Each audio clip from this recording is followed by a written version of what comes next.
Hello students, welcome to aspire Adda. Students, last class में हमने पढ़ा था गुडविल के बारे में, मेथड्स ऑफ गुडविल। गुडविल किस किस मेथड से हम कैसे कंप्यूट करते हैं, वो सारे हमने मेथड्स अच्छे से देखे थे। आज हम नया टॉपिक पढ़ेंगे अपना फर्म में, admission of a new partner.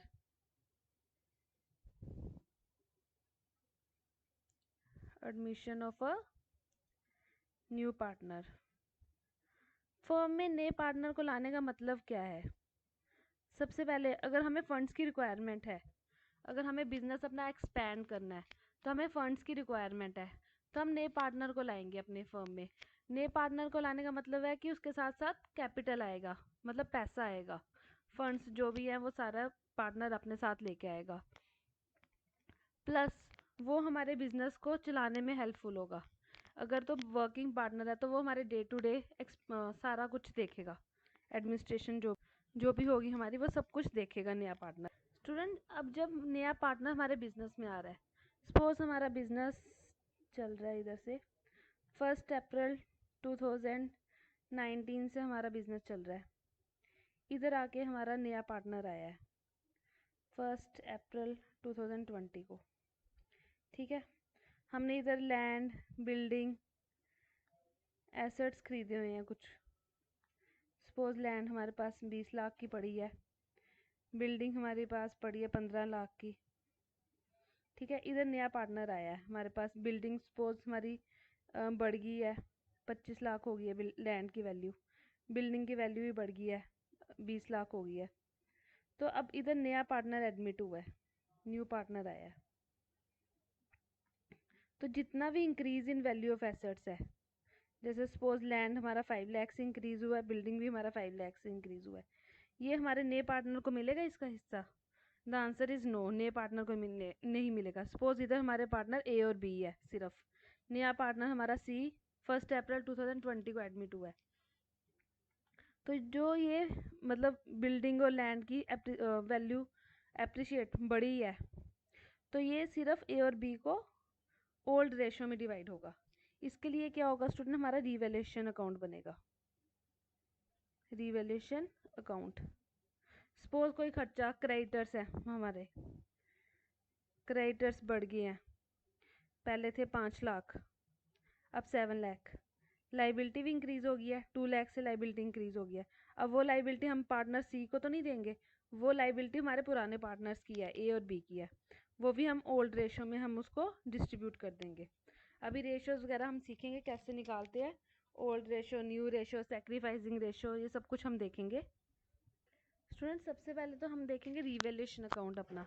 जब भी पार्टनर की एडमिशन होती है फर्म में तो हमारा रिवैल्यूएशन अकाउंट बनता है, वो हम देखेंगे कैसे बनाएंगे हम रिवैल्यूएशन अकाउंट। इसकी 2 साइड्स होती हैं, डेबिट और क्रेडिट। डेबिट साइड है, ये क्रेडिट साइड है। Particulars, amount, particulars, amount. Student, ये हमारा नॉमिनल अकाउंट है, जैसे प्रॉफिट एंड लॉस अकाउंट बनता है ना, वैसे ये हमारा रिवैल्यूएशन अकाउंट बनेगा। Debit all expenses and losses, credit all incomes और गेन। जितने आपके लॉसेस या कहते हैं एक्सपेंसेस होंगे वो सारे आपके डेबिट साइड पे आ जाएंगे, और जितने आपके इनकम और गेन होंगे वो सारे क्रेडिट साइड पे आ जाएंगे।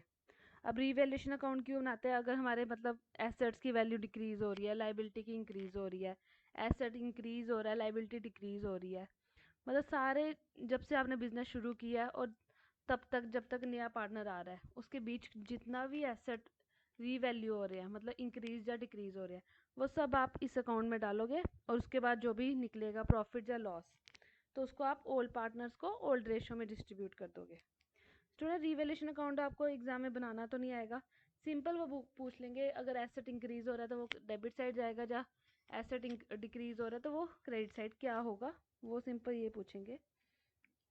मैं लिख देती हूँ। अगर तो आपका एसेट डिक्रीज हो रहा है स्टूडेंट्स, सपोज एसेट है आपका 5 लाख का, नए पार्टनर के आने पे आपका एसेट 3 लाख का रह जाता है, एसेट की वैल्यू न्यू पार्टनर के आने पर 3 लाख की रह जाती है। तो एसेट की वैल्यू आपकी क्या हो रही है, डिक्रीज। सपोज ये प्लांट एंड मशीनरी की एग्जांपल ले लेती हूँ मैं। एसेट की वैल्यू डिक्रीज हो रही है, मतलब आपको लॉस हो रहा है, खर्चा हो रहा है, खर्चा कह रही हूँ, आपको लॉस हो रहा है ना इस चीज़ पे। और लॉस कितने से हो रहा है, 2 लाख से। लॉस कहाँ पे बुक करेंगे हम, अपने डेबिट साइड में, debit all expenses and losses. अब हम लिख लेते हैं इसको, डिक्रीज इन एसेट्स। इसके रिवर्स में अगर एसेट आपका इंक्रीज हो रहा है, सपोज 3 लाख से 5 लाख हो रहा है अगर एसेट की वैल्यू आपकी, तो वो एसेट आपका इंक्रीज हो रहा है। इंक्रीज हो रहा है तो आपको क्या हो रहा है, गेन हो रहा है, तो वो आपका आ जाएगा क्रेडिट साइड पे, इंक्रीज इन एसेट्स। वैसे लाइबिलिटी की है, लाइबिलिटी अगर इंक्रीज हो रही है, क्रेडिटर को सपोज आपने 5 लाख देने थे, आपको बाद में पता चलता है कि आपने नहीं, क्रेडिटर को 5 लाख नहीं, आपने 10 लाख देना है, तो आपकी लाइबिलिटी इंक्रीज हो रही है, तो आपको वो लॉस हो रहा है। अगर लॉस हो रहा है तो वो आप डेबिट साइड पे बुक करोगे, इंक्रीज इन लाइबिलिटी।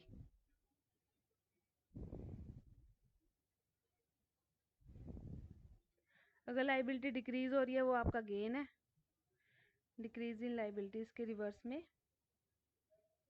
वो आपका क्रेडिट साइड पे आ जाएगा। वैसे स्टूडेंट आपके अनरिकॉर्डेड एसेट्स और अनरिकॉर्डेड लाइबिलिटीज होते हैं। सपोज आपके बैलेंस शीट में मतलब वो कहीं पर जिक्र नहीं है कोई एसेट्स का, तो वो आपको अचानक से पता चलता है कि मेरा ये एसेट है जो मैंने रिकॉर्ड नहीं किया अभी तक बुक्स पे, तो वो आपका वो है, गेन है, तो आप वो क्रेडिट साइड पे रिकॉर्ड करोगे, अनरिकॉर्डेड एसेट्स। और अनरिकॉर्डेड लाइबिलिटी आपका लॉस है। स्टूडेंट मैं आपको बार बार बता रही हूँ, ये आपको आएगा नहीं एग्ज़ाम में बनाने का पूरा, आपको सिंपल इसमें MCQs पूछ लेंगे, इसलिए इस पर ज़्यादा फोकस नहीं हम करेंगे। अगर तो स्टूडेंट आपकी राइट साइड बड़ी आ रही है, मतलब इनकम साइड बड़ी आ रही है आपकी, तो आपका निकलेगा profit on revaluation, profit on revaluation. ठीक है, जितना भी प्रॉफिट निकलेगा वो आप ओल्ड पार्टनर्स को ओल्ड रेशियो में डिवाइड करोगे। ठीक है, अगर तो आपकी डेबिट साइड ये कौन सी है, लॉसेस वाली साइड, ये साइड बड़ी आ रही है, तो आपका क्या निकलेगा, लॉस, लॉस ऑन रिवैल्यूएशन। ये भी आप ओल्ड पार्टनर्स को ओल्ड रेशियो में डिवाइड करोगे। ये आपको पूछ सकते हैं कि आपको अगर लॉस आ रहा है रिवैल्यूएशन में, तो आप ओल्ड पार्टनर्स को डिस्ट्रीब्यूट करोगे, न्यू पार्टनर्स को डिस्ट्रीब्यूट करोगे, और भी ऑप्शंस हो गए किसको डिस्ट्रीब्यूट करोगे, आपका आंसर होगा ओल्ड पार्टनर्स को डिस्ट्रीब्यूट करेंगे। ये भी पूछ सकते हैं ओल्ड रेशियो में करेंगे, न्यू रेशियो में, सेक्रीफाइसिंग रेशियो में, किस रेशियो में, तो आपका आंसर होगा ओल्ड रेशियो में आपको डिस्ट्रीब्यूट करना है। एक तो एडमिशन ऑफ पार्टनर में रिवैल्यूएशन अकाउंट का आएगा, दूसरा आएगा आपको न्यू रेशियो निकालना। New ratio, old ratio, sacrificing ratio, वो कैसे निकालते हैं।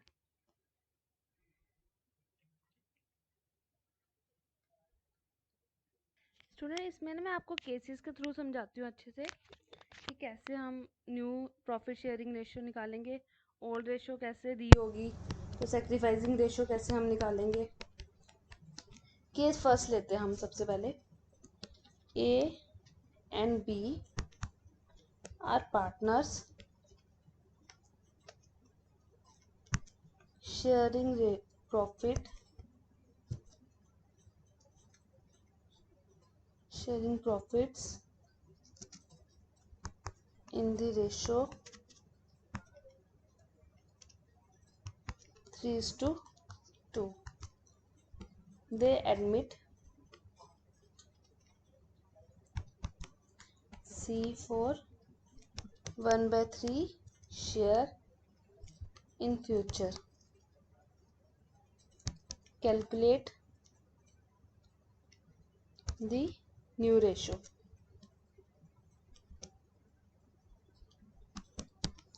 स्टूडेंट जब नए पार्टनर का शेयर इसमें गिवन है, कितना है, 1/3, ठीक है, बट क्वेश्चन साइलेंट है इसमें कि सेक्रीफाइस ए और बी ने कितना सेक्रीफाइस किया है। ओल्ड रेशियो तो दी हुई है इसमें 3:2, मतलब ए और बी जो पार्टनर है वो पहले ओल्ड रेशियो उनकी है 3:2, जब नया पार्टनर नहीं आया था उससे पहले 3:2 की रेशो में अपना प्रॉफिट डिस्ट्रीब्यूट कर रहे थे।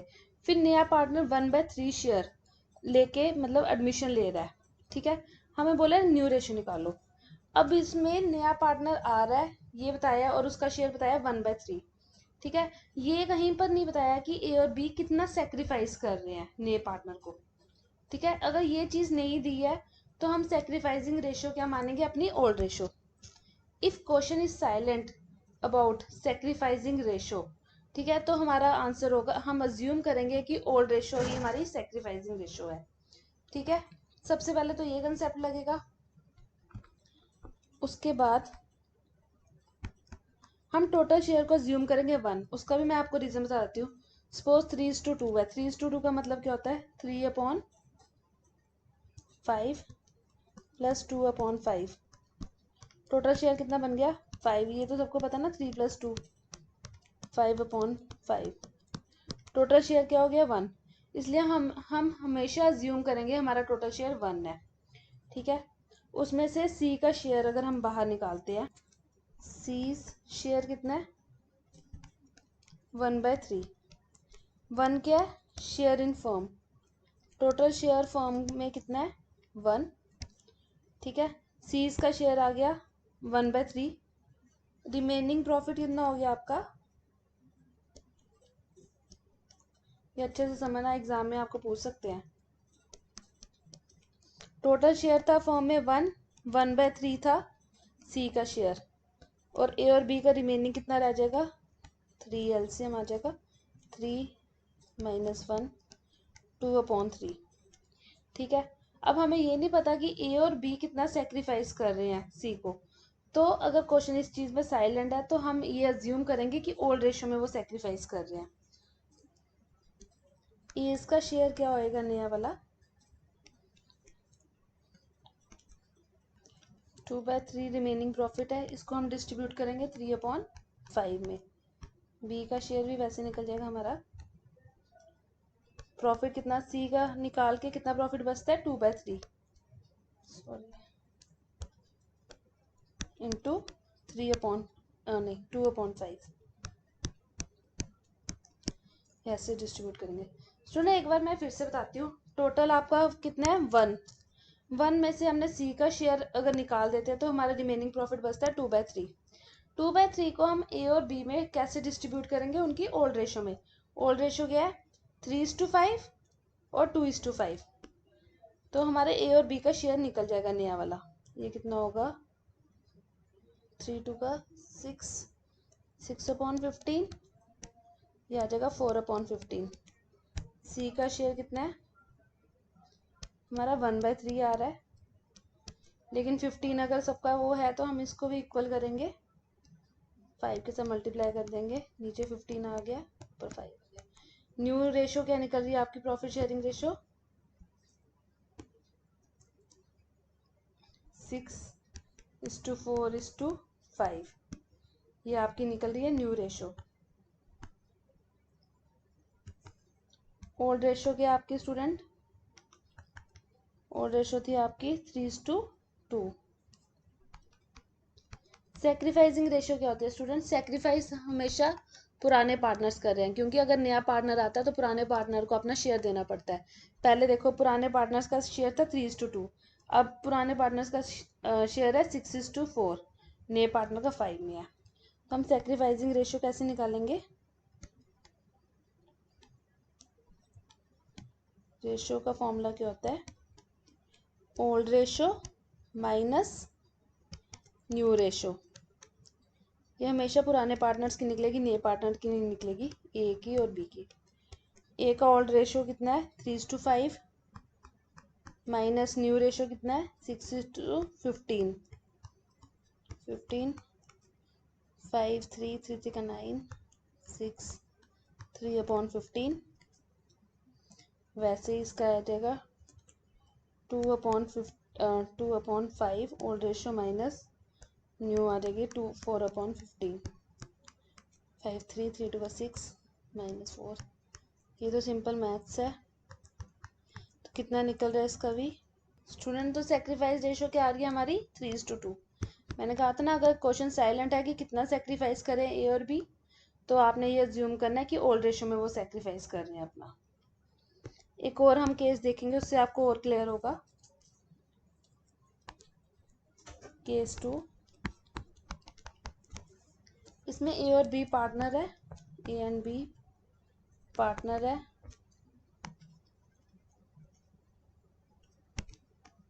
शेयरिंग प्रॉफिट कर रहे हैं, रेशो है इनकी 3:2। सी नया पार्टनर आया है इसमें, C admit as new partner for 1/3 share in future profit which he gets 1/9 from A। Student इसमें ये बोल रहा है कि 1/9 A से ले रहा है and 2/9 from B। Calculate new ratio. Old ratio क्या है स्टूडेंट, ए और बी की, जब नया पार्टनर नहीं आया उससे पहले ए और बी 3:2 की रेशो में प्रॉफिट डिस्ट्रीब्यूट कर रहे थे। उसके बाद सी नया पार्टनर आ रहा है जिसका शेयर है 1/3, टोटल प्रॉफिट में उसका शेयर है 1/3। ठीक है, उसमें से 1/3 जो शेयर ले रहा है, 1/9 वो ए से ले रहा है और 2/9 वो बी से ले रहा है। ओल्ड रेशो क्या दी हुई है ए और बी की, सॉल्यूशन 3:2। स्टूडेंट मैंने आपको बताया ना, sacrificing ratio equal to old minus new, तो न्यू रेशियो क्या होगी हमारी, न्यू रेशियो का old minus sacrifice ratio, new ratio का फॉर्मूला होगा हमारा old minus old ratio minus sacrificing ratio, फाइजिंग रेशियो। मैंने आपको सेक्रीफाइस रेशियो का बताया था, ओल्ड माइनस न्यू, तो न्यू रेशियो का हो जाएगा old ratio minus sacrificing ratio. ठीक है, अब ए और बी की हम न्यू रेशियो निकालेंगे, पहले इसी की निकालते हैं। ए की ओल्ड रेशियो कितनी दी हुई है, 3/5। सेक्रीफाइसिंग रेशियो क्या है, कितना सेक्रीफाइस कर रहा है ये, सीधा इन्होंने दिया हुआ है 1/9। ये कितना होगा, 5/9 का 45, 9/3 का 27 माइनस 5, ये आ जाएगा 22/45। बी का ओल्ड रेशियो कितना है, 2/5। सेक्रीफाइस कितना कर रहा है बी सेक्रीफाइस कर रहा है 2/9। ए का 1/3 शेयर है, जो 1/9 वो ए से ले रहा है और 2/9 वो ले रहा है बी से, तो ये कितना कर रहा है 2/9, 45, 5 9 9 2 का 18 माइनस 9 5 का 45, 5 2 का 10, ये आ रहा है 8/45। अब सी का शेयर देखते हैं हम, सी का शेयर क्या होगा, जो ए और बी ने सेक्रीफाइस किया है, ए और बी ने सेक्रीफाइस किया 1/9 और 2/9, 1/9 और 2/9, जो उन्होंने सेक्रीफाइस किया वो सी को मिला है, ऑब्वियस है। 9 1 + 2 3/9। अब इसको 45 लाने के लिए 5 के साथ मल्टीप्लाई करेंगे डिनोमिनेटर और न्यूमरेटर को, 5 3 का 15, 5 9 का 45। न्यू रेशियो हो जाएगी आपकी 22:8:15। ये सिंपल है, एक बार फिर से हम इसको देखते हैं। ए और बी दो पार्टनर है जो प्रॉफिट शेयर कर रहे हैं 3:2 की रेशो में। सी नया पार्टनर आया है जिसने 1/3 प्रॉफिट ले रहा है। अगर हम इसको स्टूडेंट्स देखेंगे ना, ये 3/9 ये कितना बनता है, 1/3 ही बनता है इसका शेयर। ठीक है, वो 1/9 ले रहा है ए से, 2/9 ले रहा है बी से। ठीक है, तो हमारी न्यू रेशियो ए और बी की क्या निकलेगी, पुराना शेयर था 3/5, अगर 1/9 वो सेक्रीफाइस कर रहा है सी को, तो वो हम माइनस कर लेंगे। वैसे बी के केस में 2/5 उसको पुराना शेयर था और उन्होंने कहा कि सी 2/9 ले रहा है बी से, तो हम वो 2/9 उसका सेक्रीफाइस शेयर हम उसको माइनस कर देंगे, तो हमारे ये वाले आंसर्स निकलते हैं। और सी की न्यू रेशियो क्या हो जाएगी, जो ए और बी ने सेक्रीफाइस किया वो सी का शेयर बन जाएगा। बस ये न्यू रेशियो आ गई। सेक्रीफाइस रेशियो कैसे निकलेगी, old ratio minus new ratio, वो आप निकाल लेना। अब एक और केस देखते हैं स्टूडेंट हम, case 3, A and B partners sharing profit in the ratio of 3:2। ठीक है, सी न्यू पार्टनर आया है, partner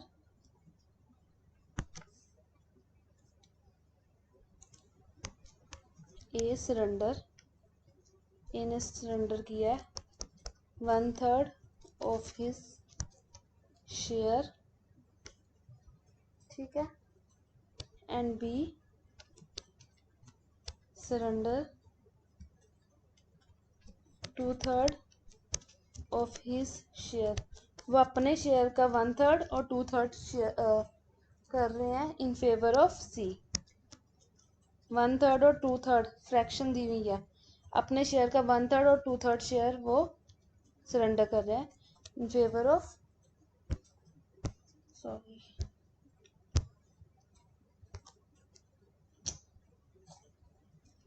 in favour of C. Calculate new ratio.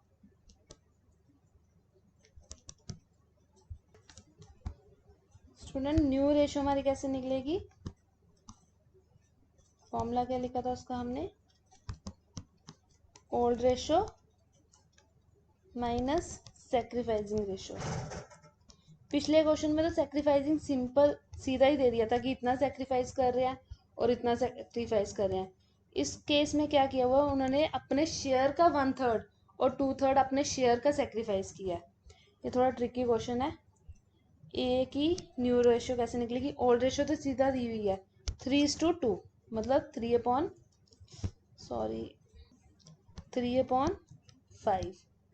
ठीक है, सेक्रीफाइसिंग रेशियो क्या है, ए कितना सरेंडर कर रहा है 1/3, 1/3 किसका, अपने शेयर का, उसका शेयर कितना है 3/5, ये उसका हो गया सेक्रीफाइसिंग का रेशो, शेयर मतलब।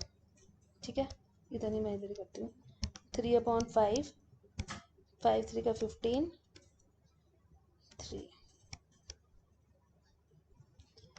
ये आ जाएगा 15, 5 3 3 3 का 9 -3, 6/15, ये आ गया ए की न्यू रेशो। अब वैसे हम बी की निकालेंगे। ओल्ड रेशो कितनी है इसकी 2:5, सेक्रीफाइसिंग क्या कर रहा है ये 1/3 ऑफ हिज शेयर, ऑफ का मतलब हमेशा मल्टीप्लाई करना होता है, 1/3 ऑफ हिज शेयर, उसका शेयर कितना है पुराना 2/5, 2/5 माइनस 2/15, ये हो जाएगा 15, 5 3 3 2 का 6 -2, 4/15।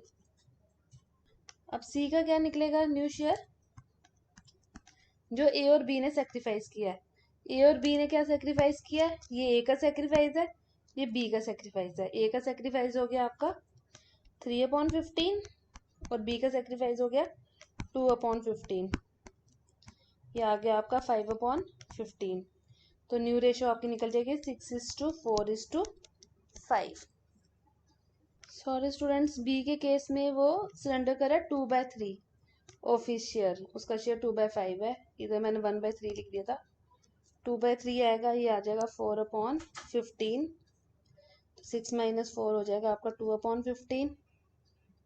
ठीक है, वैसे सेक्रीफाइसिंग रेशियो में भी फर्क पड़ जाएगा, ये आ जाएगा 4/15, ये आ जाएगा 7/15,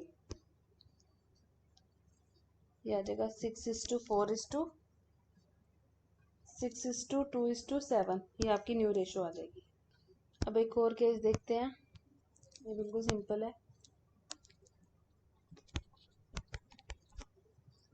A and B are partners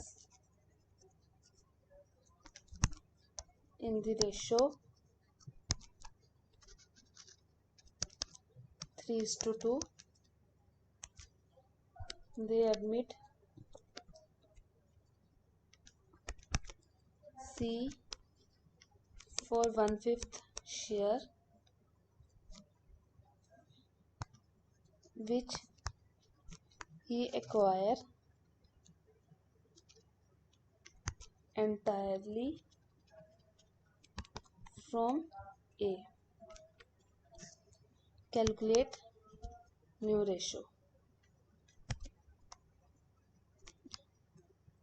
ए और बी पार्टनर्स हैं, वो पहले 3:2 की रेशो में प्रॉफिट डिस्ट्रीब्यूट कर रहे हैं। फिर सी नया पार्टनर आया है जो 1/5 शेयर ले रहा है, और वो सारा का सारा शेयर कहाँ से ले रहा है? ए से ले रहा है। ए सरेंडर कर रहा है उसको 1/5 शेयर। ठीक है, अब इस केस में न्यू रेशियो निकालनी है हमें। न्यू रेशियो का फॉर्मूला होता है, ए का निकालेंगे पहले old ratio minus sacrificing ratio. A का ओल्ड रेशियो कितनी है? 3:5। ए कितना सेक्रीफाइस कर रहा है? इन्होंने कहा सारा का सारा 1/5 शेयर पूरा का पूरा ए ही सेक्रीफाइस कर रहा है, तो 1/5 ए सेक्रीफाइस करेगा। ठीक है, 5 3 - 1 2, ये आ जाएगा 2/5। बी का शेयर क्या होगा स्टूडेंट्स? ओल्ड रेशो कितनी है उसकी? 2/5। सेक्रीफाइस कितना किया बी ने? नथिंग, कुछ सेक्रीफाइस नहीं किया, तो ये एज इट इज आ जाएगा 2/5। सी का शेयर क्या होगा? जो ए और बी ने सेक्रीफाइस किया है। बी ने तो कुछ सेक्रीफाइस किया नहीं, ए ने क्या सेक्रीफाइस किया? 1/5। तो न्यू रेशो आपकी क्या बन जाएगी? 2:2:1। ये आपकी न्यू रेशो आ जाएगी।